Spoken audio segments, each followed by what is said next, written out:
యేసుక్రీస్తు యొక్క పునరుత్థాన దినమందు నదైన దేవుణ్ణి ప్రభువైన యేసుక్రీస్తును స్తుతించుటకు, మహిమపరచుటకు, ఘనపరచుటకు సంఘముగాను దేవుని కుటుంబముగాను చేరవచ్చిన మీ అందరికీ వందనములు, శుభములు తెలియజేస్తున్నాను. దేవుని యొక్క మహాకృపను బట్టి మరి ఒకసారి మనం ఇలా సంఘముగా చేరి రాగలిగాం.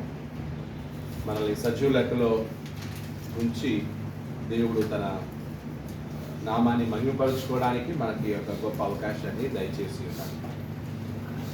మనం గత వారాలు ప్రకటన గ్రంథం నుంచి చదువుకుంటూ ఉన్నాం. అనేక రోజుల నుంచి ఎన్నో అధ్యాయం వరకు వచ్చాం. 13వ అధ్యాయం 1 నుండి 8 చూచామా? 10 వచనాలు ఆలోచించినట్టు కదా. ప్రకటన 13వ అధ్యాయం 13th చాప్టర్. 13th చాప్టర్లో 2 beasts అని అన్నాం కదా. హెడ్డింగ్ ఏం రాసుకున్నారు? 13వ అధ్యాయానికి 2 beasts. 2 beasts, 2 మృగములు. బీస్ట్ అంటే మృగములు, 2 మృగాలు. ఇప్పుడు 13 నుండి 13వ అధ్యాయం 1 నుండి 10 ఏమో 13వ అధ్యాయం 1 నుండి 10 వరకేమో the beast from the sea. The beast from the sea చూసాము కదా. The beast from the sea, సముద్రము నుండి వచ్చు క్రూరములు. చదవండి ఒకసారి 13వ అధ్యాయం 1 చదవండి. మరియు 10 కొమ్ములను 7 తలలను గల యొక్క క్రూరముఖము సముద్రములో నుండి పైకి వచ్చుట చూచితిని. సముద్రములో నుండి పైకి వచ్చుట చూచితిని. ఒక క్రూర మృగము సముద్రంలో నుండి పైకి వచ్చుట చూచితిని. దాని కొమ్ముల మీద 10 కిరీటములను, దాని తల మీద దేవదూషణకరమైన పేర్లను ఉండెను. నేను చూచిన ఆ మృగము చిరుత పులిని పోలి ఉండెను. దాని పాదములు ఎలుగుబంటి పాదముల వంటివి, దాని నోరు సింహపు నోరు వంటిది. దానికి ఆ ఘట సర్పము తన బలమును, తన సింహాసనమును, గొప్ప అధికారమును ఇచ్చెను. సో క్రూర మృగం యొక్క వర్ణన, డిస్క్రిప్షన్ ఆఫ్ ది బీస్ట్ 13వ అధ్యాయం 1 నుండి 3 వరకు. సో ఆ క్రూర మృగం ఎలా ఉందో దాన్ని ఏం చేశారనమాట, వర్ణించాడు. ఓకే, ఎలా ఉందంటే ఆ క్రూర మృగము 3 జంతువులు కలిసినట్లుగా ఉంది కదా. 2వ చూచు, నేను చూచిన ఆ క్రూర మృగము చిరుత పులిని పోలి ఉంది. దాని పాదములు ఎలుగుబంటి పాదాలు, దాని నోరు సింహపు నోరు వంటిది. దానికి ఆ ఘట సర్పము తన బలమును, తన సింహాసనమును, గొప్ప అధికారమును ఇచ్చెను. దాని తలలో, సో ఘట సర్పం అంటే ఇక్కడ ఎవరు?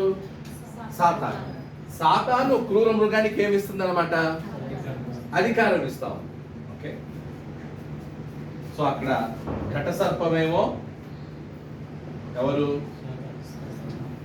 సాతాను. క్రూర మృగమేమో రోమా ప్రభుత్వం. రోమా ప్రభుత్వం అంటే అప్పుడు ఎవరైతే చక్రవర్తి ఉన్నారో, అప్పుడు నీరో చక్రవర్తి, డొమిషన్ చక్రవర్తి ఉన్నారు. సో రోమా ప్రభుత్వానికి సాతాను ఏం చేస్తుంది అనమాట? అధికారం ఇస్తుంది. ఈ ఘట సర్పము క్రూర మృగానికి అధికారం ఇస్తుంది. అంటే సాతాను ఎవరిని వాడుకుంటున్నాడు? క్రైస్తవుల్ని హింసించడానికి రోమా ప్రభుత్వాన్ని ఏం చేస్తున్నాడు? వాడు పురికొల్పుతున్నాడు, వానికి బలం ఇస్తున్నాడు, వానికి శక్తిని ఇస్తున్నాడు. వెళ్ళి ఆ క్రైస్తవులు ఏం చేయి, నాశనం చేయి, పాడు చేయి, వాళ్ళని చంపేయి. ఓకే, సో కాబట్టి ఘట సర్పము అనగా సాతాను రోమా ప్రభుత్వానికి అధికారం ఇచ్చాడు. ఎందుకని తర్వాత చూస్తాం. ఎందుకంటే ఈ రోమా ప్రభుత్వానికి వాడు ఇచ్చిన అధికారం ఏంటంటే ఎంపరర్ వర్షిప్ ని వాళ్ళు ప్రారంభించారు. చక్రవర్తి ఆరాధన. అందరూ కూడా ఎవరిని ఆరాధించాలి? రోమా చక్రవర్తిని ఆరాధించాలి. ఎవరైతే ఆ రోమా చక్రవర్తిని ఆరాధించారో వాళ్ళని రోమా ప్రభుత్వం ఏం చేస్తారన్నమాట? హింసిస్తారు. చక్రవర్తి రోమా ప్రభుత్వం క్రైస్తవుల్ని హింసిస్తుంది. సో కాబట్టి సాతాను రోమా ప్రభుత్వాన్ని వాడుకుంటాడు. ఇది డిస్క్రిప్షన్ అనమాట అక్కడ. తర్వాత 3 నుంచి చదవండి. దాని వరకు. తలలో ఒక దానికి చావు దెబ్బ తగిలినట్టుంది. అయితే ఆ చావు దెబ్బ మానిపోయిన కనుక భూజనులందరూ మృగం వెంట వెలుచు ఆశ్చర్యపరచుడు. ఆ మృగమునకు అధికారం ఇచ్చినందున వారు ఘట సర్పమునకు నమస్కారం చేసింది. మరియు వారు ఈ మృగంతో సాటి ఎవడు, దానితో యుద్ధం చేయగలవాడెవడు అని చెప్పుకొనుచు ఆ మృగమునకు నమస్కారం చేసింది. క్రూర మృగము యొక్క క్రియలు. దాని తలలో ఒక దానికి చావు దెబ్బ తగిలినట్టుండెను. అయితే ఆ చావు దెబ్బ మానిపోయిన గనక భూజనులందరూ మృగము వెంట వెళ్ళుచు ఆశ్చర్యపరుచుండిరి. ఆ మృగమునకు అధికారం ఇచ్చినందున వారు ఘట సర్పమునకు నమస్కారము చేసిరి. ఓకే, మృగము ఎవరికి నమస్కారం చేస్తుంది? ఘట సర్పమునకు నమస్కారము చేసెను అంటే ఆరాధించును. మృగము ఘట సర్పాన్ని ఆరాధిస్తా ఉంది. అంటే ఎవరిని? సాతాను.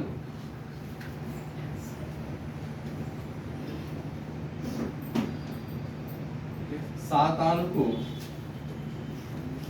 నమస్కారం చేశాను. మృగం అంటే అప్పుడు రోమా ఎవరిని ఆరాధిస్తున్నారు? వాళ్ళు విగ్రహాల్ని ఆరాధిస్తున్నప్పటికీ కూడా ఎవరిని ఆరాధిస్తున్నారు అనమాట? సాతాన్ని ఆరాధిస్తున్నారు. ఎందుకంటే ఆ మృగానికి శక్తినిచ్చినోడు కదా. ఆ మృగానికి శక్తినిచ్చినోడు ఎవరు? కాబట్టి ఎవరిని ఆరాధిస్తున్నారు అనమాట? సాతాన్ని ఆరాధిస్తారు. సో కాబట్టి రోమా ఘట సర్పానికి నమస్కారము చేశాను. 4వ వచనం. మరియు వారు ఈ మృగముతో సాటి ఎవడు అంటే రోమాకి సాటి ఎవరు? సో మృగం ఉన్న చోటంతా ఎవరిని పెట్టుకోవాలి? రోమా ప్రభుత్వం రోమా సామ్రాజ్యం అని పెట్టుకోవాలి. ఈ రోమా సామ్రాజ్యానికి సాటి ఎవడు, దానితో అనగా రోమా సామ్రాజ్యంతో యుద్ధం చేయగలవాడెవడు అని చెప్పుకొనుచు ఆ మృగమునకు నమస్కారము చేసి. నెక్స్ట్ ఎవరికి నమస్కారం చేసిరి? ఫస్ట్ మృగము ఘట సర్పానికి నమస్కారం చేస్తే ఆ తర్వాత అందరూ ఎవరికి నమస్కారం చేస్తున్నారు? మృగమునకు నమస్కారం చేశారు. అనగా ఎవరికి? రోమా చక్రవర్తి నమస్కారం చేసింది. మృగానికి నమస్కారం అంటే మృగానికి ఆరాధన అంటే చక్రవర్తి ఆరాధన. చక్రవర్తి ఆరాధన, ఎంపరర్ వర్షిప్.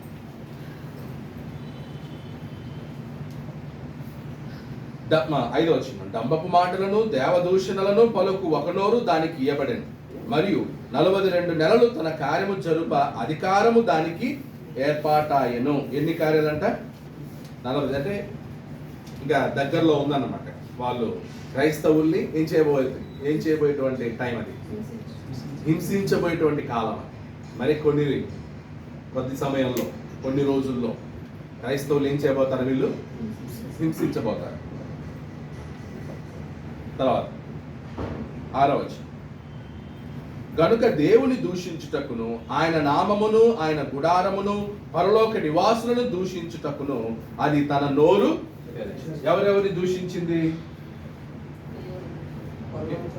మృగము ఎవరిని దూషించుచున్నది? ఎవరిని దూషిస్తుందంట మృగం? దేవుణ్ణి దూషిస్తుంది. ఆయన నామమును ఆయన గుడారము. సో దేవుని గుడారం ఏది? సంఘం, మందిరం. తర్వాత పరలోక నివాసులను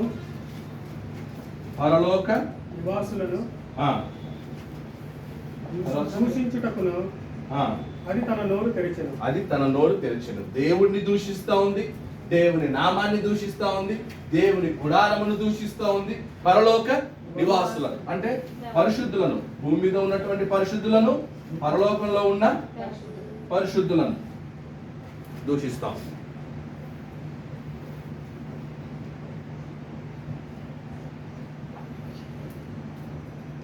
ఏడవచ్చు.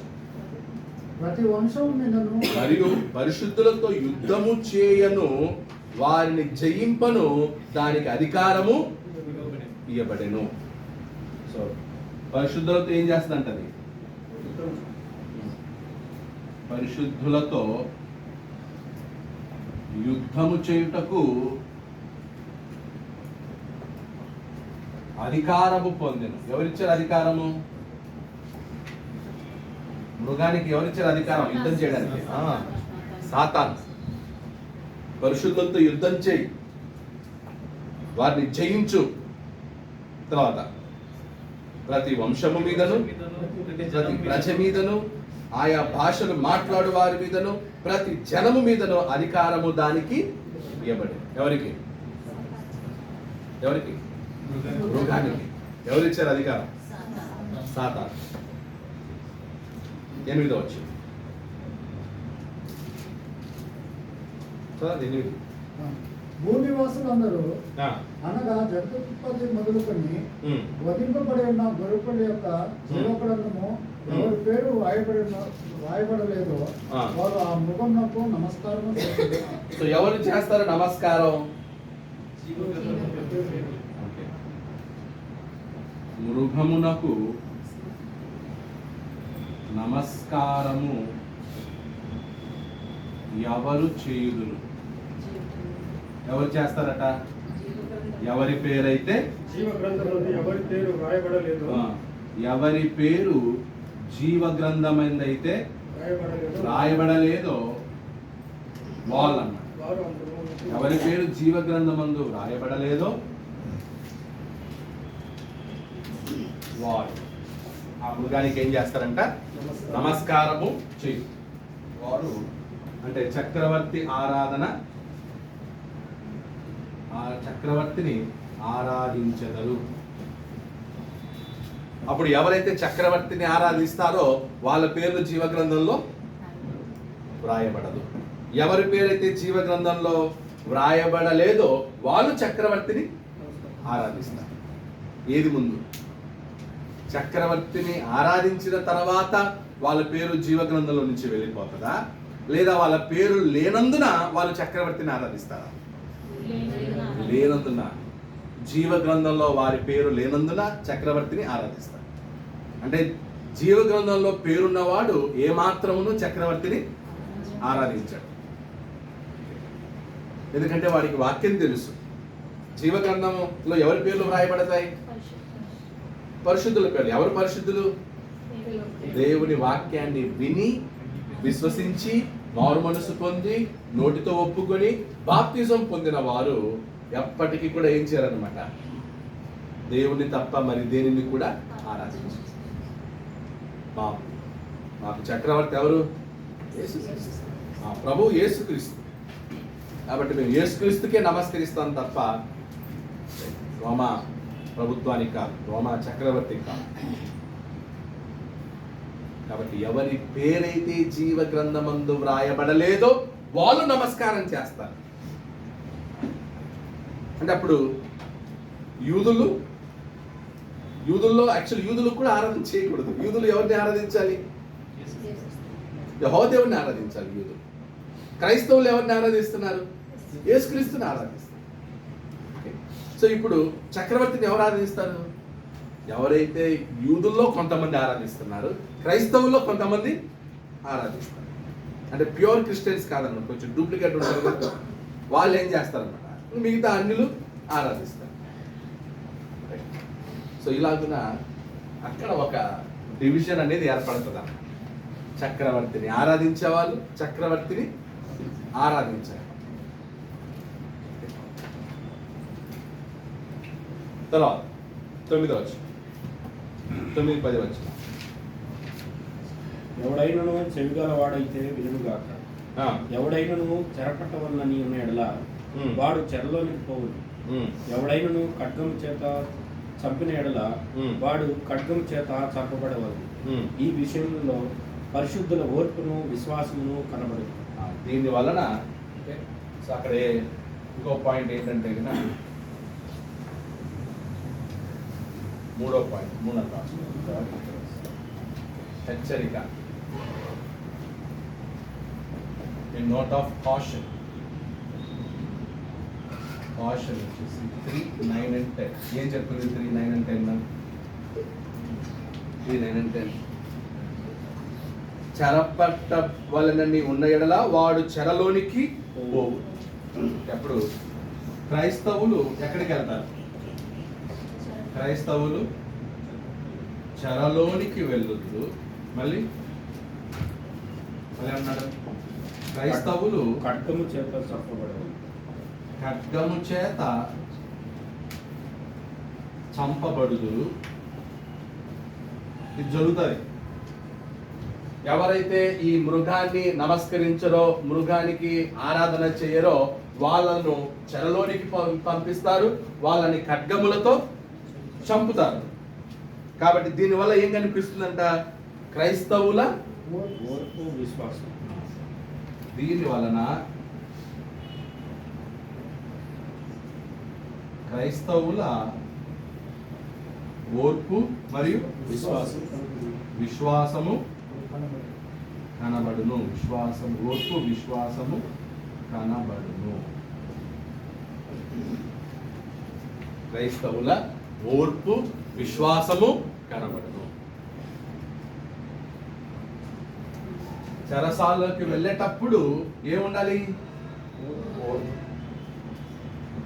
క్రైస్తవులు ఖడ్గంతో చంపబడేటప్పుడు ఏం కనిపిస్తుంది? విశ్వాసం. ఎవరైతే ఓర్పు కలిగి ఉంటారో వాళ్ళు శ్రమలన్నింటినీ ఏం చేస్తారు? భరిస్తారు, సహిస్తారు. ఎవరికైతే ఎవరైతే విశ్వాసంలో బలంగా ఉంటారో వాళ్ళు తమను చంపినా కూడా, శిరచ్ఛేదన చేసినా కూడా యేసుక్రీస్తునే వాళ్ళు. స్టెఫెనుని రాళ్లతో కొట్టి చంపినప్పుడు స్టెఫెన్లో ఏం కనిపించింది? ఓర్పు, విశ్వాసం. పౌల్లో ఏం కనిపించింది? ఓర్పు, విశ్వాసం. అలా అపోస్తలులందరిలో ఏం కనిపించింది? ఓర్పు, విశ్వాసం. క్రైస్తవులో కూడా ఏం కనపడాలి? ఓర్పు, విశ్వాసం. శ్రమలు వచ్చినప్పుడు ఏముండాలి? మాట్లాడతాయి. ఓర్పు, విశ్వాసం ఉందా? ఇప్పుడు ఇప్పుడు ఆ ఓర్పు ఉందా? ఆ ఓర్పు ఉందా? ఆ విశ్వాసం ఉందా? మనకేం ఖడ్గాలు ఇవేమి రావట్లే. మన సాతానికి ఏంటంటే, ఒరే మిమ్మల్ని ఇంత పెద్ద రిస్క్ తీసుకోవాల్సిన అవసరం లేదు, మీ మధ్యనే అన్నదమ్ముల్ని చిన్న గొడవ పెట్టే చాలు, మీరే కొట్టుకొని వెళ్తారు. మళ్ళీ మీకు రోమా ప్రభుత్వం లాంటి ప్రభుత్వాన్ని లేపాలా? చిన్న దానికి ఇప్పుడున్న క్రైస్తవులు చిన్న దానికే దేని కోల్పోతున్నారు? ఓర్పుని, సహనాన్ని, ప్రేమను, విశ్వాసాన్ని కోల్పోతున్నారు. ఇంకా మీకు అంత ఖడ్గం కావాలా? మిమ్మల్ని అంతా చెరసాలకు పంపాలా? అవసరమే లేదు. మిమ్మల్ని అంతా చాలా ఈజీగా మిమ్మల్ని ఏం చేయొచ్చు? చాలా ఈజీగా ఈరోజు క్రైస్తవులు ఓర్పును కోల్పోతున్నారు, సహనాన్ని కోల్పోతున్నారు, ప్రేమను కోల్పోతున్నారు. చిన్న దాంట్లకే మనుషుల మధ్య ఏం పోతాం? మనుషుల మధ్య మమకారం, బాంధవ్యం, ప్రేమ, తర్వాత అలగడము, మూతి ముడుచుకోవడాలు, ఇవన్నీ లేవా?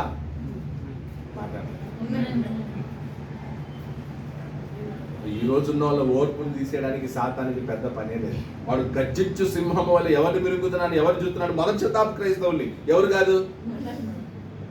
వీళ్ళకి గర్జించాలా? వీళ్ళని గర్జించాల్సిన అవసరం లేదు, ఊరికి అలా చూస్తే చాలు. వీళ్ళు ఈరోజు క్రైస్తవులకి ఓర్పు. తెస్సలోనిక పత్రికలో మాట, మొదటి తెస్సలోనిక రాసిన 1వ అధ్యాయం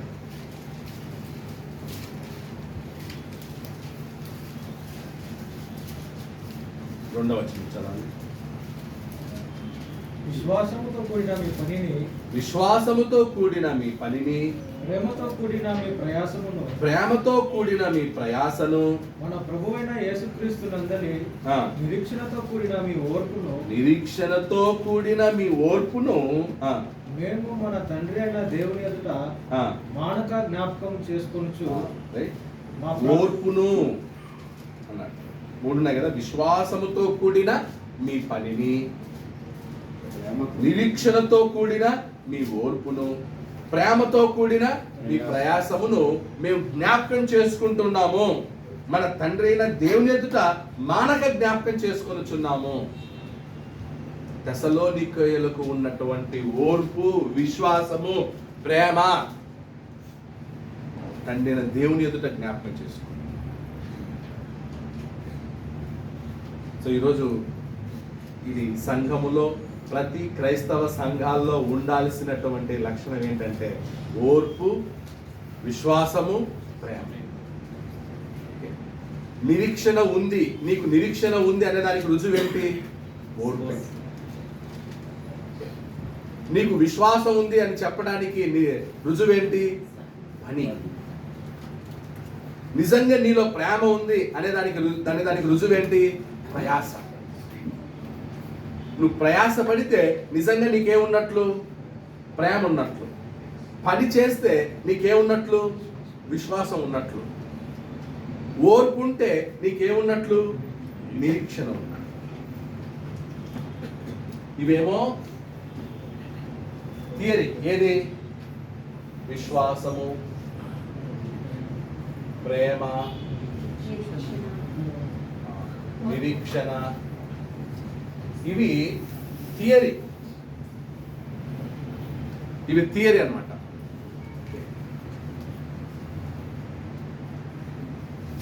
ఎక్కువ మనం థియరీ మాట్లాడుతున్నాం, ఏం లేదు, ప్రాక్టికల్ లేదు. దీనికి ప్రాణం ఎప్పుడు వస్తుంది? విశ్వాసానికి ప్రాణం ఎప్పుడు వస్తుంది అంటే, క్రియలు లేదా పని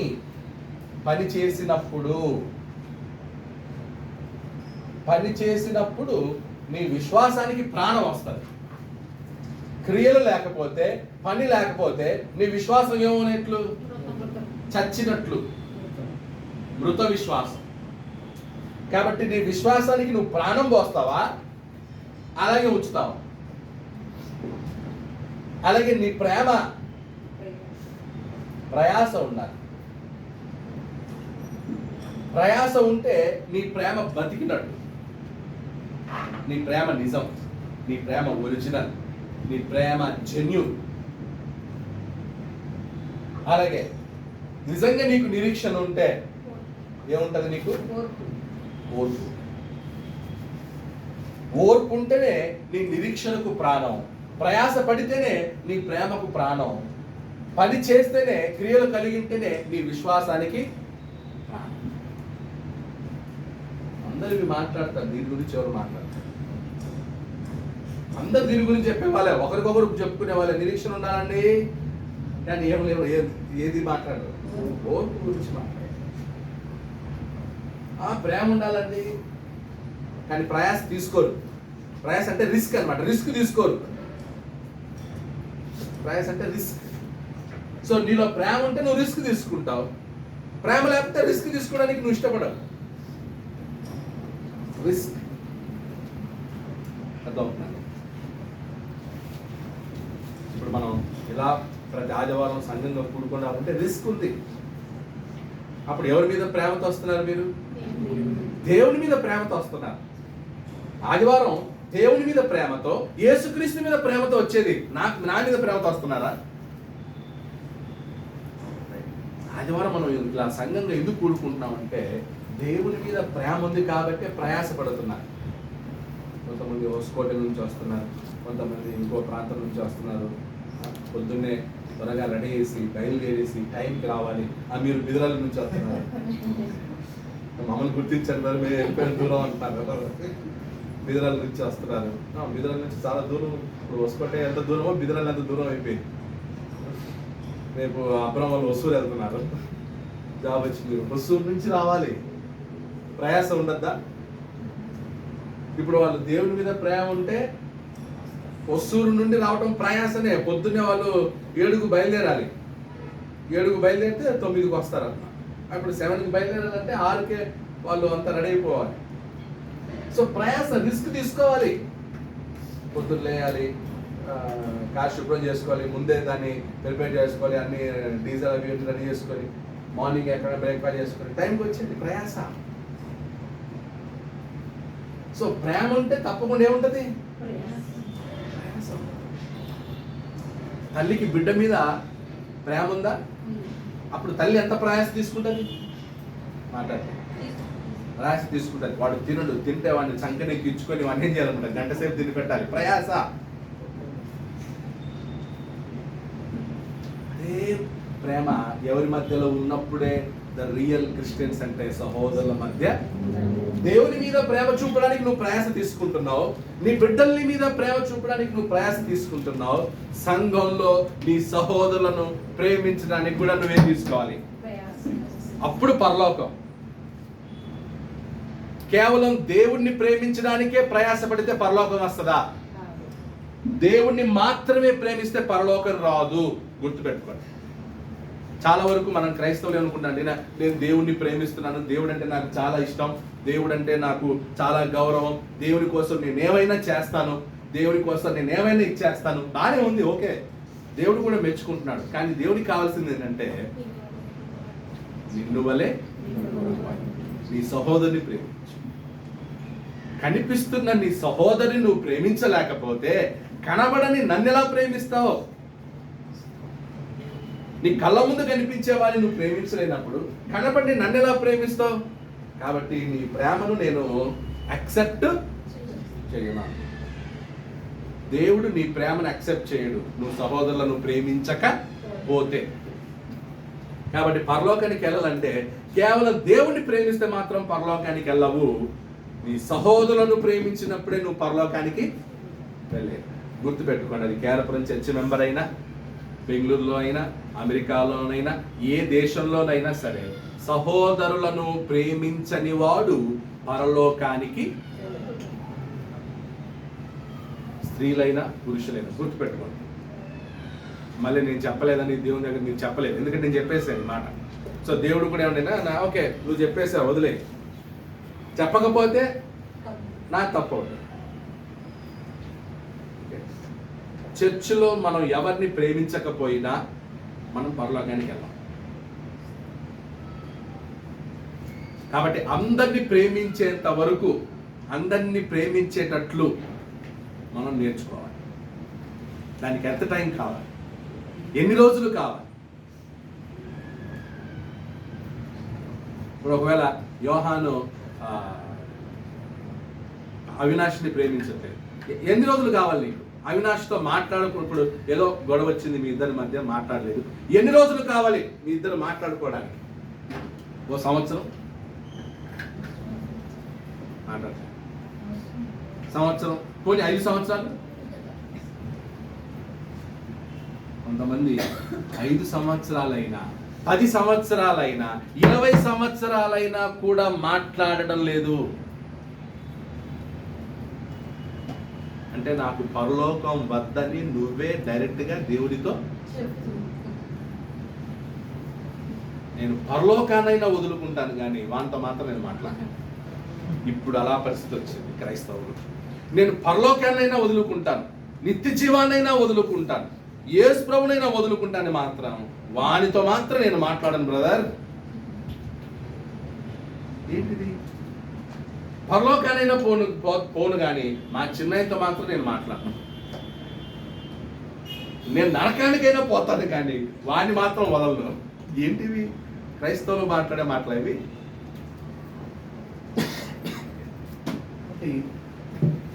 అప్పుడు ఇదంతా ఏది? చర్చికి వెళ్ళేదంతా డ్రామానా లేదా షోనా? ఇది ఇంతంతా ద్వేషం పెట్టుకొని మరి ఎందుకు చర్చికి వెళ్తున్నావు? బిల్డప్ ఇవ్వడానికా? When you don't love, when you don't take risk, ప్రేమించాలంటే జెన్యూన్ ప్రేమకి తప్పకుండా ఏముంటది అనమాట? రిస్క్ ఉంటది, ప్రయాస ఉంటది. ఏముంది మాట్లాడితే, వందనాలు చెప్తే ఏం అరిగిపోతావు నువ్వు? లక్షలు ఏమైనా పోతుందా? డబ్బులు ఏమైనా ఖర్చు అవుతుందా వందనాలు చెప్పడానికి, నవ్వుతూ మాట్లాడడానికి? లోపల ఏమి పెట్టుకోద్దాం. లోపల ద్వేషం, ఎవరి మీద ద్వేషం, ఎవరి మీద పగ, ఎవరైనా మనకు కీడు చేసింటే, ఎవరైనా మనకు అన్యాయం చేస్తుంటే అవి ఏమవ్వాలి? మర్చిపోవాలా వద్దా? మాట్లాడలేదు. దేవుడు నువ్వు చేసిన వాటన్నిటిని దేవుడు ఏం చేశాడు? మర్చిపోయాడు. నువ్వు మాత్రం మర్చిపోకుండా ఉంటే, దేవా నా పాపాన్ని క్షమించు నాయనా, నన్ను మన్నించు నాయనా, మా అపరాధాలు జ్ఞాపకం చేసుకోవద్దు, కానీ నేను మాత్రం వాడిది ఎప్పుడు జ్ఞాపకం పెట్టుకుంటా కదా మనం చేసావు రా. దేవుడేమో మనది మొత్తం అన్ని ఏం చేయాలన్నమాట. అది ఒక యేసు ప్రభు ఉపమానం చెప్పాడు. ఒకడేమో ఓకే, సో 2 అనేవాడు 1 అనేవాడి దగ్గర ఏం చేస్తాడంట, నన్ను అప్పు తీసుకున్నాడు, నన్ను క్షమించు, నా అప్పు తీర్చే, నేను కష్టపడి. అప్పుడు 1 అనేవాడు ఏం చేస్తాడంటే, సరే రా నువ్వు చాలా బ్రతిమలాడుతున్నావు కాబట్టి నేనేం చేశాను. అప్పుడు ఈ 2 అనేవాడు ఓకే 3 అనేవాడు 2కి వచ్చి ఉన్నాడు అనమాట. అప్పుడు వీడేం చేస్తాడంట, వీడిని టార్చర్ పెడుతున్నాడు, రే నాది ఎప్పుడు ఇస్తావు.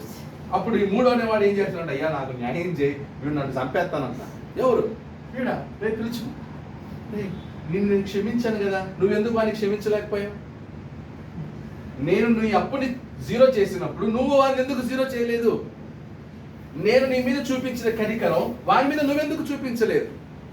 కాబట్టి నేనేం చేశాడు, ఎక్కడికి పంపించాడు అనమాట, నరకానికి పంపించాడు.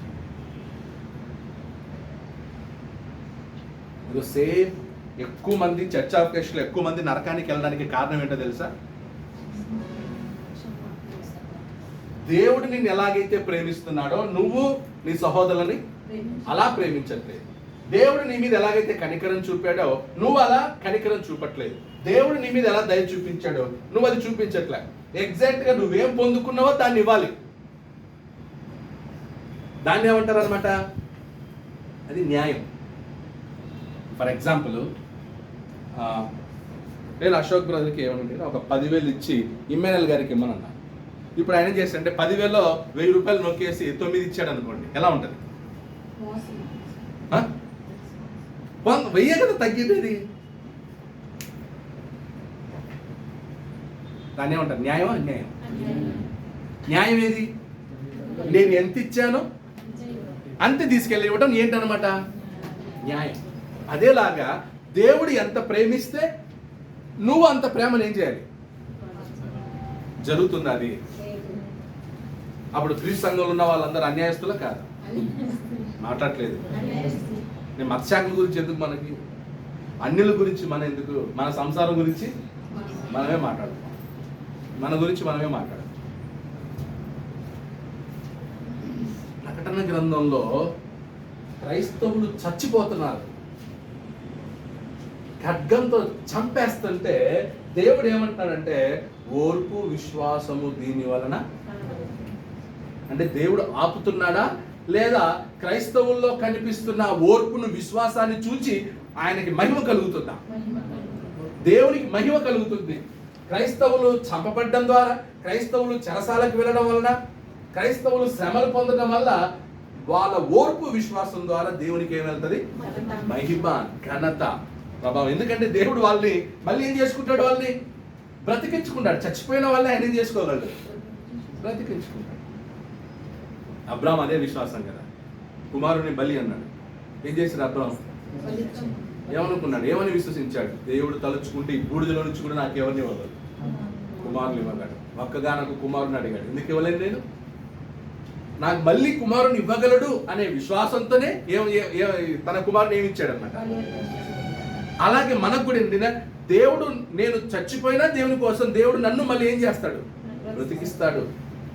అది వాళ్ళ ఓర్పు, వాళ్ళ విశ్వాసం.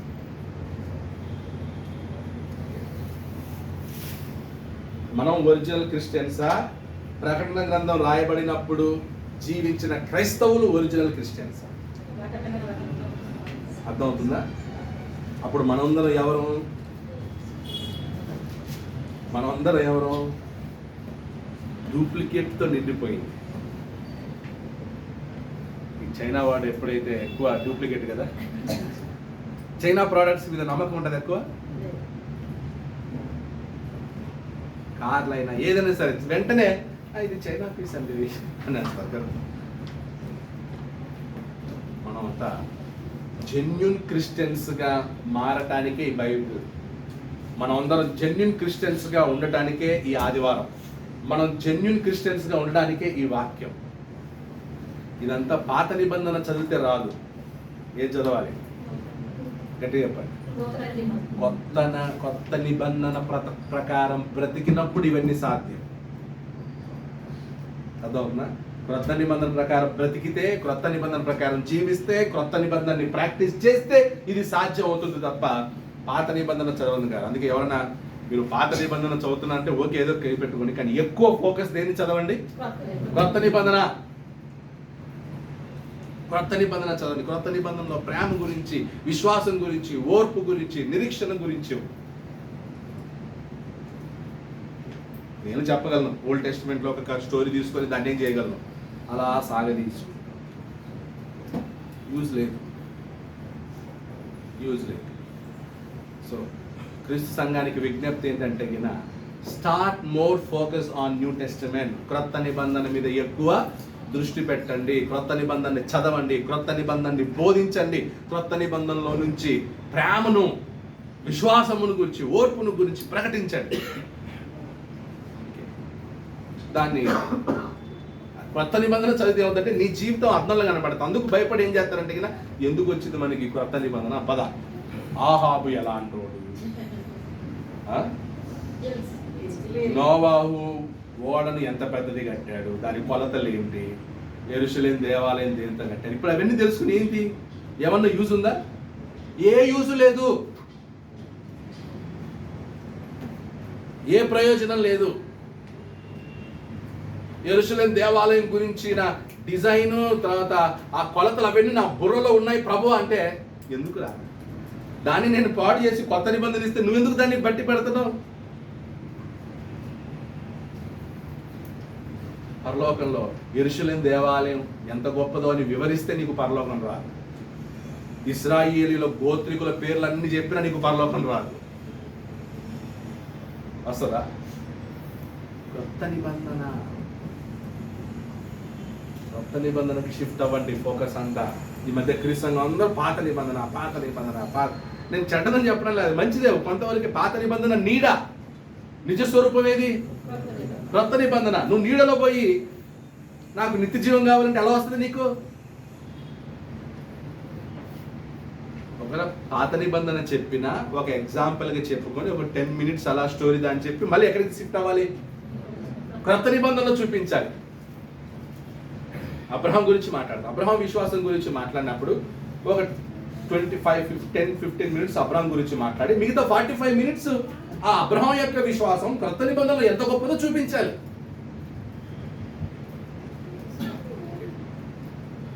సో అలా మనం క్రొత్త నిబంధనలో, ప్రకటన గ్రంథంలో ఎస్పెషల్లీ చాలా నేర్చుకుంటాం. సో వాళ్ళు చెరలోనికి వెళ్తారా? మాట్లాడలేదు. వెళ్తారు. దేవునికి తెలుసా ఈ విషయం? వాళ్ళు ఖడ్గాలతో చంపబడతారా? దేవునికి తెలుసా ఈ విషయం? తెలిసిన ఎందుకు మౌనంగా ఉన్నాడు? ఓర్పు, విశ్వాసం కనపడాలని చూస్తున్నాడు. ఓర్పు, విశ్వాసం తన ప్రజల్లో కనపడాలి, తన బిడ్డల్లో కనపడాలి, క్రైస్తవుల్లో కనపడాలనేది దేవుని యొక్క ఆశ. యోబు కూడా హింసించబడ్డాడు. యోబు శ్రమల పాలయ్యాడు. దేవుడు చూడలేదా? చూస్తూ ఉన్నాడు. ఆయన ఎందుకు? ఆ యోబులో కనిపించిన ఓర్పు, ఆ యోబు దేవుని కోసం సహనం, ప్రేమ, విశ్వాసం ఇవన్నీ చూసినప్పుడు దేవుడు ఎంతో ఆనందించాడు. నా కోసం ఒక మనిషి ఇంత శ్రమ పొందుతాడా? నా కోసం ఒక మనిషి తన ప్రాణాన్నే ఇస్తాడా? నా కోసం ఒక మనిషి అన్ని పోయినా నన్నే మహిమపరుస్తాడా?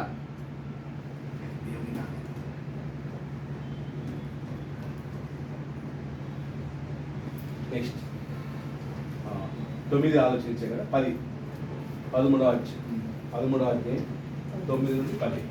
నెక్స్ట్ రెండో భాగంకి వెళ్తాం. బి.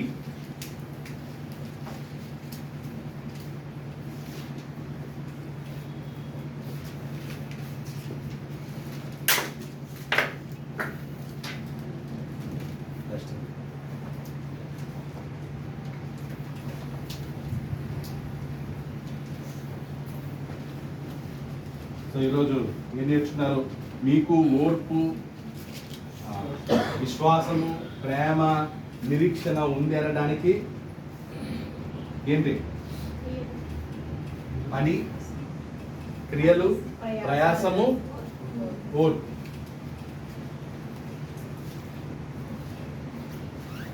సరే చెప్పలే కదా? ఓకే. ఇవే మనం ఆ 3 మనల్ని పరలోకానికి తీసుకెళ్తాయి. కొరింథీ పత్రికలు కూడా అన్నాడు ఏమని? విశ్వాసము, నిరీక్షణ, ప్రేమ, ఈ 3 నిలుచుడు, వీటిలో శ్రేష్టమైనది ప్రేమ.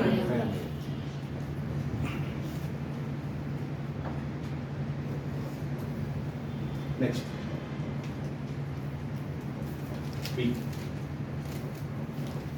13వ అధ్యాయం 11 నుంచి 18, 11 to 18. The beast from the land.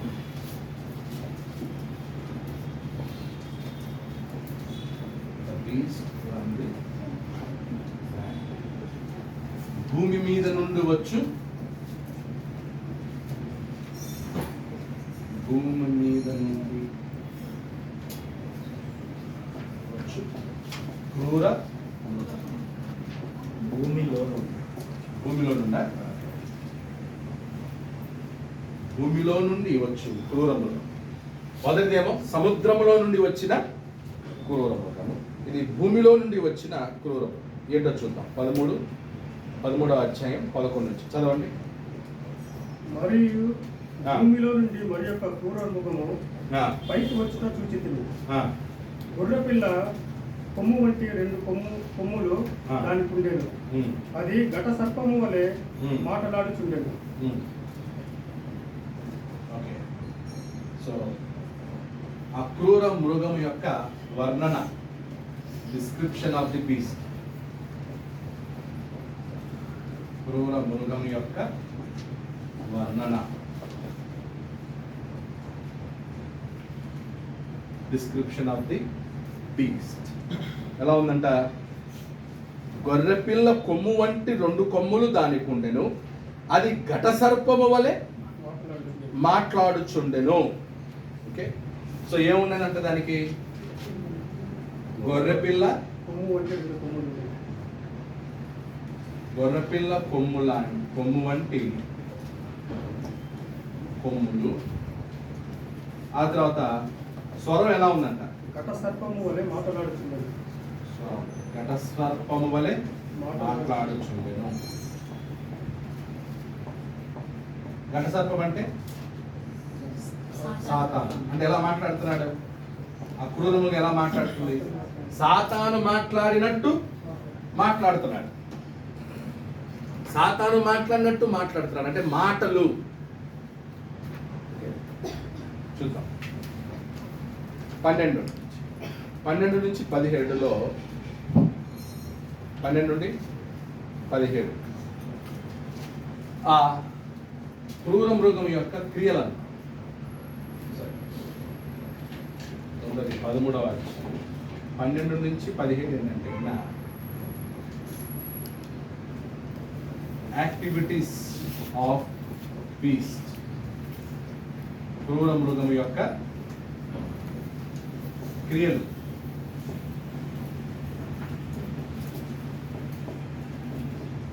ఏంటి ఆ క్రియలు? యాక్టివిటీస్ ఏంటి? ఆ క్రూర మృగం యొక్క యాక్టివిటీస్, క్రియలు ఏంటో చెప్తున్నాడు 12వ వచనం నుంచి.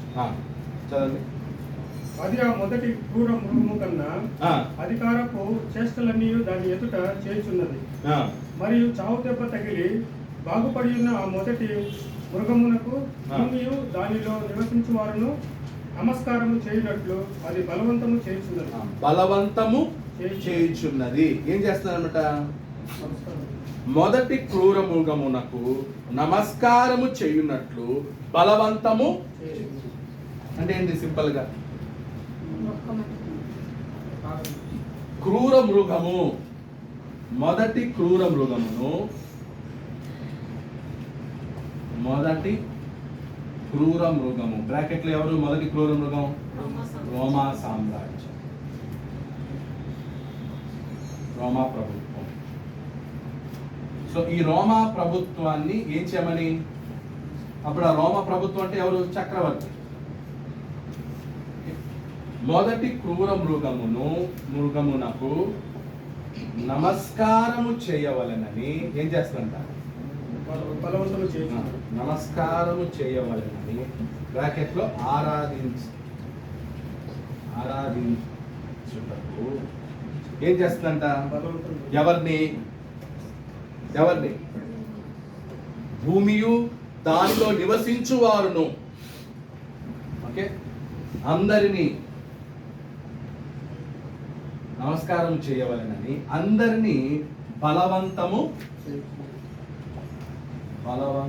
చేయుచున్నది. ఇది రెండవ క్రూర మృగము. అప్పుడు ఆ రెండవ క్రూర మృగం ఎవరు? మొదటి క్రూర మృగమేమో రోమా సామ్రాజ్యం. అది ఎక్కడి నుంచి వచ్చింది? సముద్రంలో నుంచి వచ్చింది. మరి భూమిలో నుండి వచ్చిన ఈ రెండవ క్రూర మృగము ఎవరు? అర్థం అవుతుందా? అబద్ధ ప్రవక్తలు, ఫాల్స్ ప్రాఫిట్స్. అబద్ధ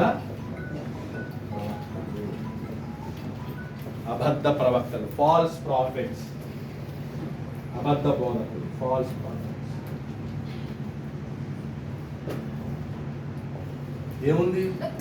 ఏముంది మొక్కితే నష్టమేం లేదు కదా, మొక్కిరండి, తర్వాత సంగతి తర్వాత చూసుకో. మొక్కకపోతే చంపేస్తారా?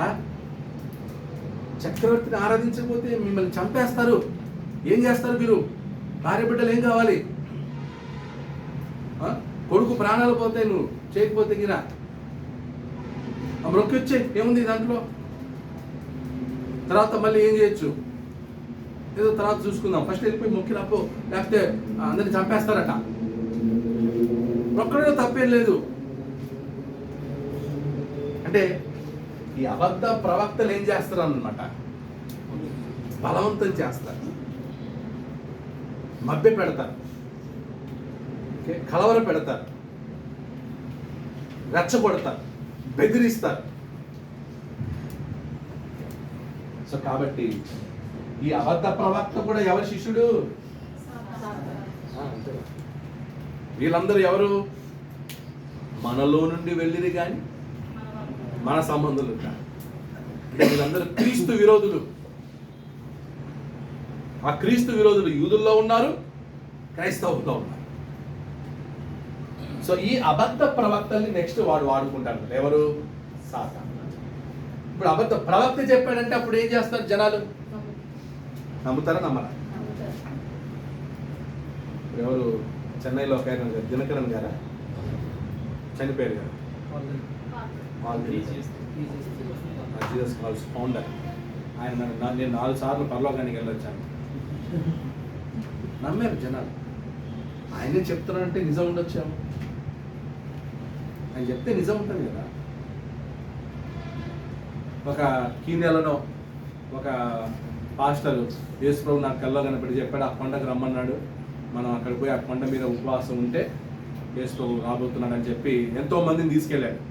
అక్కడ అందరినీ ఆకలితో చావగొట్టారు. ఎంతోమంది చచ్చిపోయారు, దాదాపు 40 మంది ఎంతోమంది చచ్చిపోయారు.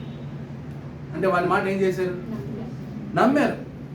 అబద్ధ ప్రవక్తల మాటలను జనాలు నమ్మేవాళ్ళు ఆ రోజు నుంచి ఈ రోజు వరకు ఉన్నారు.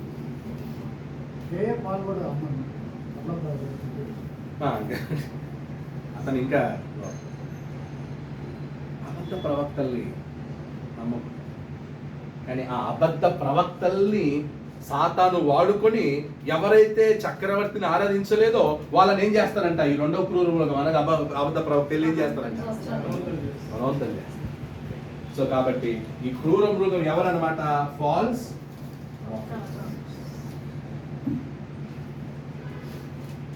false prophet.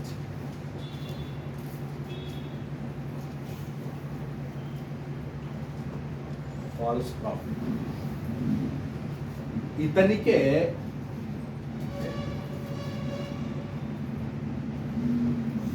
ఏ నంబర్ ఇవ్వడం జరిగింది? సో 666 666 ఇతనికి అది చూద్దాం ముందుకెళ్దాం. 13వ వచనం. అది ఆకాశం నుండి భూమికి ఆ, మనుషుల ఎదుట అగ్ని దిగి వచ్చినట్టుగా గొప్ప సూచనలు చేయుచున్నది. గొప్ప సూచనలు చేయుచున్నది. సో గొప్ప సూచనలు చేయును.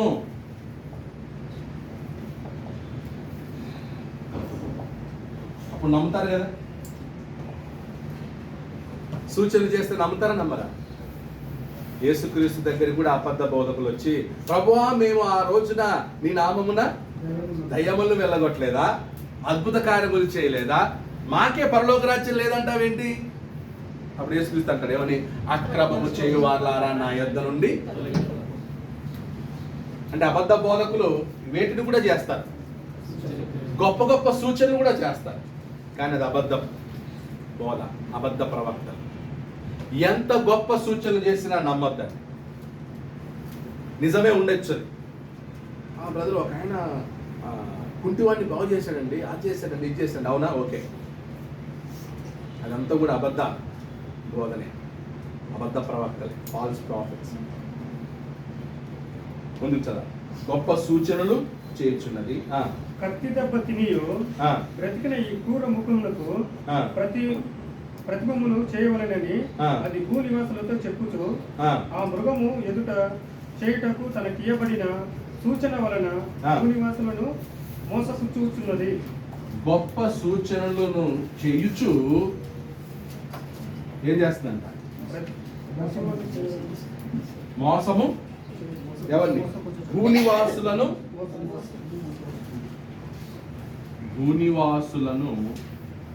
మోసపుచ్చుచున్నది.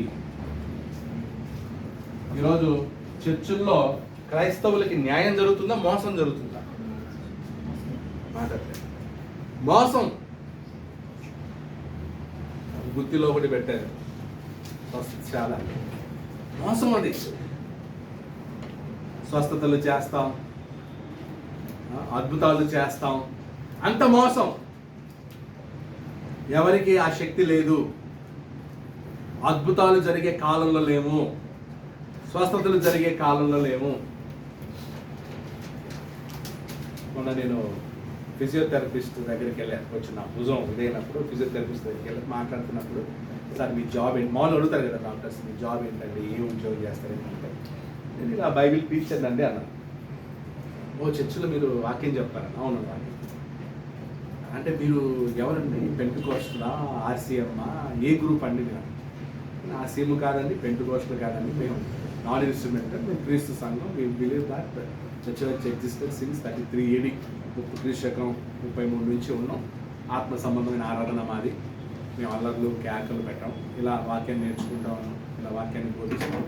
సరే ఇది చాలా బాగుందండి, కానీ కొంతమంది చాలా మిరాకల్స్ అని అవి ఇవి చేస్తారు కదా, అవన్నీ నిజమా అంటారు. లేదండి, మేము మా బోధ ఏంటంటే ఈరోజు అద్భుతాల కాలంలో లేము, విశ్వాసము కాలంలో ఉన్నాం, చూచి నమ్మే కాలంలో లేము, వాక్యాన్ని విని విశ్వసించే కాలం ఇది. కాబట్టి వాక్యాన్ని వింటేనే విశ్వాసం, కానీ అద్భుతం చూసో లేదా మహత్కారం చూసో సూచనలు చూచో విశ్వాసం కాదది. మరి ఏంటంటే కొంతమంది అవన్నీ చేస్తాను కదండి, అవన్నీ ఒట్టిదండి, అవన్నీ నిజం కావాలి. కరెక్టేనండి. నాకు ఒక పాస్టర్ గారు క్లయింట్ పరిచయం అయ్యారు. వాళ్ళ అబ్బాయి చాలా మిరాకల్స్ అవన్నీ చేస్తాడంట, కానీ ఆయనకి నేను స్ట్రోక్ వచ్చినప్పుడు నేనే వెళ్ళి ఏం చేశాను, చేశానంట. అంటే ఆయన ఇదేంటి, కొడుకు మిరాకల్స్ చేస్తున్నప్పుడు తన తండ్రికి స్ట్రోక్ వస్తే, పక్షవాతం వస్తే ఏం చేసి ఉండొచ్చు? ఎందుకు జరగలేదు అది? నేను వెళ్ళి మళ్ళీ ఏం చేశాను, 3 months చేశాను సార్ అన్నాను. జనాల్లో అంటే వీళ్ళ జనాలు చూపిస్తే జనాలకు అర్థం అవుతుంది, కామన్ ఆడియన్స్కి తెలిసిపోతా ఉంది. మరి ఇవన్నీ జరుగుతున్న హాస్పిటల్స్ ఉండవు కదా, ఇవన్నీ జరిగితే డాక్టర్స్ ఉండరుగా. ఇవన్నీ జరిగిపోతే మరి ఆ మిరాకిల్ చేసిన వాళ్ళు కానీ వాళ్ళ పిల్లలు కానీ ఎందుకు హాస్పిటల్కి వెళ్తారు? కాబట్టి ఆ కాలంలో లేవు, అద్భుతాల కాలంలో లేవు.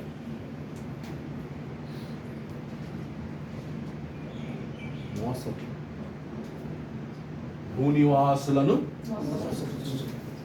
అబద్ధ ప్రవక్తలు, అబద్ధ బోధ జనాలు ఏం చేస్తారనమాట, మోసం. ఒకవేళ మీరు అలాంటి దాంట్లో ఆకర్షితులు కావద్దు. ఈ యూట్యూబుల్లో టీవీల్లో వచ్చే ప్రతి వాక్యాన్ని నమ్మొద్దు, అన్నిటిని నమ్మొద్దు. అన్ని మోసమే. నూనె కావచ్చు, ఏం వాడితే అది. ఖర్చు వాడుతున్నారు, ఇప్పుడు నూనె వాడుతున్నారు, నెక్స్ట్ ఏం వాడతారో తెలియదు.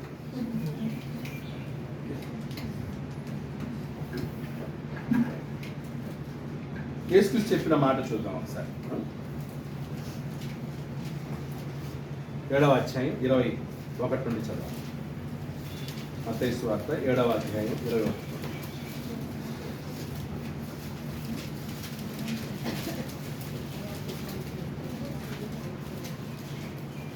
ప్రభువా ప్రభువా అని నన్ను పిలుచు ప్రతి వాడును పరలోక రాజ్యంలో ప్రవేశింపుడు గాని పరలోకముందున్న నా తండ్రి చిత్త ప్రకారం చేయవాడే ప్రవేశించును. పరలోకంలో నా తండ్రి చిత్త ప్రకారం చేయవాడే ప్రవేశించును. ఆ దినమందు అనేకులు నన్ను చూసి ప్రభువా ప్రభువా మేము నీ నామమున ప్రవచింపలేదా, నీ నామమున దయ్యములను వెళ్ళగొట్టలేదా, నీ నామమున అనేకమైన అద్భుతములు చేయలేదా అని చెప్పుదురు. అప్పుడు నేను మిమ్మల్ని ఎన్నడూ ఎరగను, అక్రమము చేయవాళ్ళారా నా యొద్ద నుండి పొండని వారితో చెప్పుతుంది. సో కాబట్టి ఈ గొప్ప సూచనల్ని భూనివాసులను మోసం చేయడానికి కారణం ఏంటంటే మృగమునకు నమస్కారము ఏం చేయాలంట, మృగమునకు నమస్కారము చేయుటకు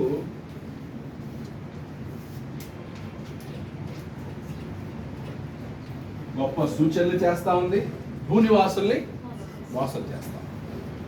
ఇంకా 15వ వచనం. మరియు ఆ మృగము యొక్క ప్రతిమ మాట్లాడినట్లును ఆ మృగము యొక్క ప్రతిమకు నమస్కారము చేయని వారిని హతము చేయనట్లును ఆ మృగము యొక్క ప్రతిమకు ప్రాణం ఇచ్చుటకై దానికి అధికారం ఇవ్వబడింది. ఆ మృగము యొక్క ప్రతిమ మాట్లాడినట్లు ఆ మృగము యొక్క ప్రతిమకు నమస్కారము చేయని వారిని హతము చేయునట్లును ఆ మృగము యొక్క ప్రతిమకు ప్రాణమిచ్చుటకై దానికి అధికారము. అంటే ఈ రెండవ మృగానికి ఎంత అధికారం ఇవ్వబడిందంటే, రెండవ మృగం ఏది, అబద్ధ ప్రవక్త ఏం చేస్తాడంట, ఈ క్రూర మృగం యొక్క ప్రతిమకు ప్రాణము ఇస్తాడట. ఈ క్రూర మృగం ఆ విగ్రహం మాట్లాడేటట్లు చేస్తాడంట. ఆ విగ్రహానికి ప్రాణం కూడా ఇస్తాడంట. ఆ విగ్రహానికి ఎవరైతే నమస్కారం చేయరో వాళ్ళని చంపడానికి కూడా అధికారం. ఆ పాయింట్లు రాసుకోండి, ఫోన్గా రాసుకోండి. సో నేను బోర్డు మీద రాయట్లేదు.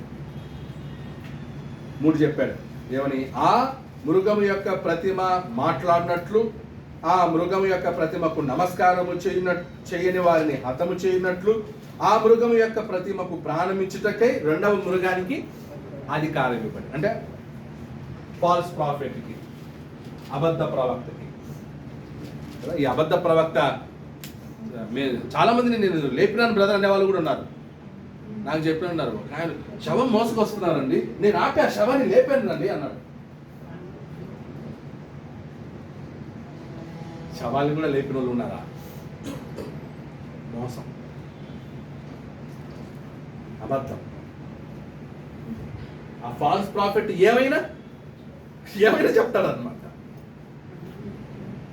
పరలోకంకి మధ్యలో వెళ్తా ఉన్నాను, ఎందుకులే ఇప్పుడు మళ్ళీ తర్వాత రమ్మన్నాడు దేవుడు, అందుకే వచ్చేసాను అంటే అనుకుంటున్నాడు. ఇంకొక ఇతను పొట్టిగా ఉండేవాడు, ప్రార్థన చేసి ఇప్పుడు ఇంత హైట్ అయ్యాడు అనే వాళ్ళు కూడా ఉన్నారు కదా. పొట్టల్ని ఎత్తు చేశారు. ఎంత మోసమే. ఇప్పుడు క్రిస్టియానిటీ కామెడీ అయిపోయింది.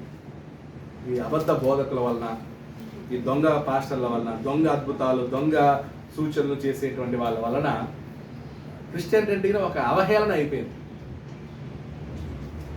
కామెడీ లాగా అయిపోయింది. నెక్స్ట్ 16-17 వచ్చిన చదవండి.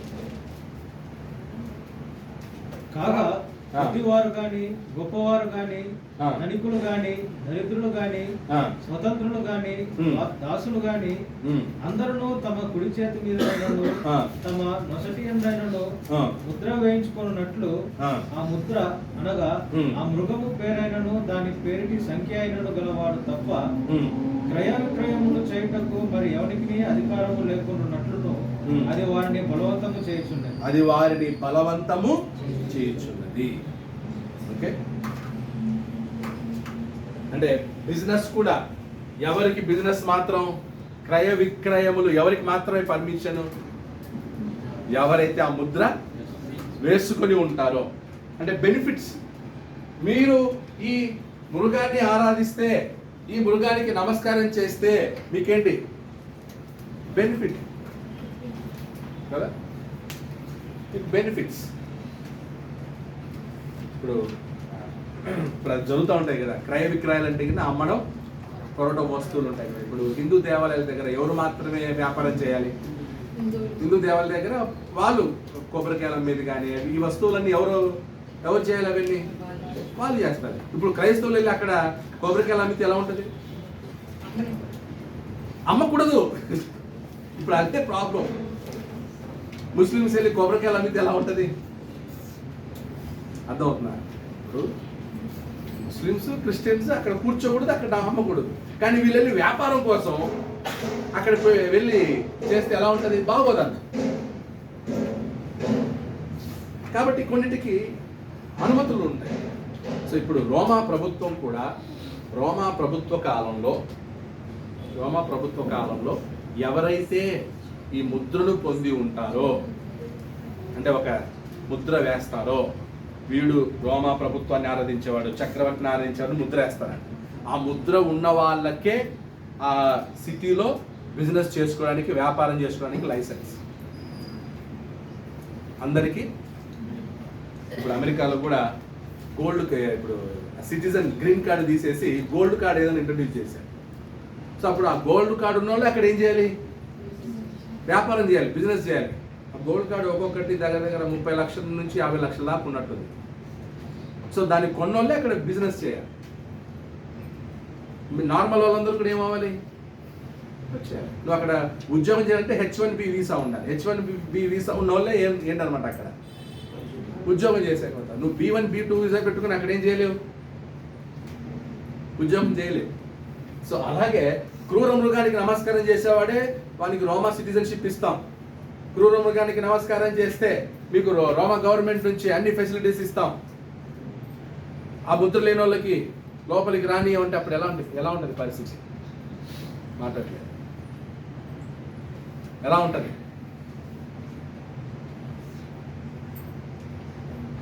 అంటే బెనిఫిట్స్. ఒకవేళ రేపు క్రైస్తవులకి, మీరు క్రైస్తవులు అయితే మీకు రేషన్ ఇవ్వం, అది ఇవ్వం, ఇది ఇవ్వం అన్నారనుకోండి, ఏం చేస్తాం?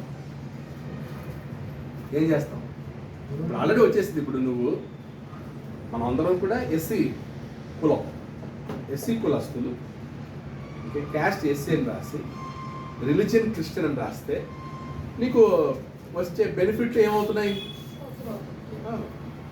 లేదు ఇప్పుడు. సో ఆ ఫీజు నువ్వు ఫుల్ కట్టాల్సిందే. అప్పుడు క్రిస్టియన్స్ని ఎస్సీ కేటగిరీలు చేయట్లేదు, క్రిస్టియన్స్ని ఓబీసీ కిందకి వేస్తున్నారు. వేరేది కర్ణాటకలో జరుగుతున్నది. అది ఆంధ్రాలో మరి ఎలా ఉందో తెలియదు. కర్ణాటకలో మాత్రం నువ్వు క్రిస్టియన్ అయితే ఎస్సీని పెట్టుకోవడానికి లేదు. అప్పుడు ఫీజు ఎంత కట్టాలి? ఫుల్ ఫీజు కట్టాలి. నువ్వు అక్కడ డిక్లరేషన్ ఇవ్వాలి. ఏమని? నేను క్రైస్తవుని. అవును, నేను క్రైస్తవుని. అంత ఫీజు కట్టాల్సి వస్తుంది. లేదంటే నేను క్రైస్తవుని కాదండి, ఫీజు కోసం కాంప్రమైజ్. సో అలా రావచ్చు పరిస్థితి. ఎందుకంటే రోమకాలంలో వచ్చింది. మీరు చక్రవర్తిని ఆరాధిస్తేనే మీకు క్రయ విక్రయాలు, ఈ సిటీలో వ్యాపారం చేసుకోవడానికి మీకు పర్మిషన్. సో మీరు రోమ చక్రవర్తిని ఆరాధించకపోతే మీరేం చేయండి? మీ షాప్ క్లోజ్ చేసి ఖాళీ చేసి వెళ్ళిపోండి. అది తీసుకొస్తారా? నెక్స్ట్ బుద్ధిగలవాడు ఆ. మృగము యొక్క సంఖ్యను ఆ. లెక్కింపనిమ్ము. ఆ. అది ఒక మనుషుని సంఖ్యయే. ఆ. ఆ సంఖ్య 666. ఇందులో జ్ఞానము కలదు. సో ఆ సంఖ్య ఏంటంట? 666. సో 666 అంటే ఎవరైతే ఆ చక్రవర్తిని ఆరాధిస్తారో వాళ్ళకి ఇచ్చే సంఖ్య. చక్రవర్తిని ఆరాధించే వాళ్ళకి నంబర్ అన్న. అప్పుడు ఆ 666 ఎవరన్నమాట? అబద్ధ ప్రవక్త, రైట్, ఫాల్స్ ప్రాఫిట్, మరియు రోమన్ ఎంపర్ నీరో. ఫాల్స్ ప్రాఫిట్కి వస్తుంది, తర్వాత నీరో చక్రవర్తికి వస్తుంది. ఎవరైతే చక్రవర్తిని ఆరాధిస్తారు, ఈ ఇంప్లిమెంటేషన్ చేసే ఆ ప్రక్రియని 666 అన్న. ఓకే, సో కాబట్టి ఇప్పుడు 666 కొంతమంది ఇప్పుడు 666 ఎవరినో అన్నారు, ట్రంప్ను ఎవరినో అన్నారు కదా లాస్ట్ టైం, ఏదో ఎవరికి అమెరికన్ ప్రెసిడెంట్కి పోల్చారు. ట్రంప్కేనా లాస్ట్ టైం ట్రంప్ వచ్చినప్పుడు వేరేందుకు పోల్చారా? కొంతమంది అమెరికన్ ప్రెసిడెంట్ ఎవరికో పోల్చారు అన్నమాట. ఆ ముద్ర వేసేస్తున్నారు అక్కడ అన్ని చోట్ల. అంతా ఇదంతా అయిపోయింది సంగతి, ఇదంతా జరిగిపోయింది. ప్రకటన గ్రంథం మనకేంటి? పాస్ట్, వాళ్ళకేంటి? ఫ్యూచర్. మొదటి శతాబ్దంలో ఎవరైతే AD 60-70 మధ్యలో జీవించారో వాళ్ళకి ఫ్యూచరు, మనకంతా పాస్ట్. అయిపోయింది ఇదంతా. ప్రకటన గ్రంథాన్ని ఎవరు కూడా ప్రెసెంట్ కాలానికి ఏం చేయకూడదు, అన్వయించుకోకూడదు. Don't apply it for present. Okay, ఎప్పుడైతే ప్రెసెంట్కి అప్లై చేసుకుంటామో అప్పుడు అంతా కన్ఫ్యూజనే. అప్పుడు ఎవరు ఈ 666 అని సాల్వ్ వాళ్ళకి సంబంధించి. ఓకే, సో ఆ 666 ఎవరంటే గిన ఫాల్స్ ప్రాఫిట్. ఆ ఫాల్స్ ప్రాఫిట్ని ఏమన్నారంటే గిన పోప్ అని కూడా అన్నారు. ఎవరు? పోప్. పోప్ అంటే RCM, రోమన్ కథోలిక్. సో ఇప్పటికీ ఒకవేళ ఆ క్రీస్తు విరోధి, ఆ పాప పురుషుడు ఎవరంటే గిన పోప్. అప్పట్లో రోమన్ ఎవరు? నీరో చక్రవర్తి, రోమా చక్రవర్తి. ఇప్పుడు Roman Catholic. So Roman Catholic is a false profit, అబద్ధ. ఎందుకంటే విగ్రహారాధన, క్రైస్తవుల్లోకి విగ్రహారాధన తీసుకొచ్చిన వాళ్ళు ఎవరు? వాళ్ళే. క్రైస్తవుల్లో దేవుని వాక్యానికి ఎక్కువ కలిపినోళ్ళు వాళ్ళే, చెరిపినోళ్ళు. కాబట్టి క్రీస్తు విరోధి ఆ 666 ఎవరంటే RCM, పోపే. సో 13 అధ్యాయాలు అయిపోయాయి, 13 చాప్టర్స్. సో ఈ 13వ అధ్యాయంలో 2 క్రూర మృగాలు. ఒక క్రూర మృగం ఏమో ఎక్కడి నుంచి వచ్చింది? సముద్రంలో నుంచి వచ్చింది. అది ఎవరన్నమాట? సముద్రం నుంచి వచ్చిన క్రూర మృగం ఎవరన్నమాట? రోమా సామ్రాజ్యం. బీస్ట్ ఫ్రమ్ ద ల్యాండ్, భూమిలో నుండి వచ్చినటువంటి క్రూర మృగం ఎవరన్నమాట? ఫాల్స్ ప్రాఫిట్, అబద్ధ ప్రవక్త. అబద్ధ ప్రవక్త అంటే పర్టికులర్ అని కాదు. సో ఎవరైతే అబద్ధం చెప్పేవాళ్ళని ఫాల్స్ ప్రాఫిట్, అబద్ధం చెప్పే. సో వచ్చే వారం 14వ అధ్యాయం చూద్దాం. ఇప్పుడు 13 అయింది. 13వ అధ్యాయం కొంచెం ఇంపార్టెంట్ కాబట్టి దాన్ని. సో ఈ రెండు ఇది అర్థమైతే ఆల్మోస్ట్ ప్రకటన గ్రంథం ఏమైనట్లు అనమాట మనకి అర్థం. అందరికీ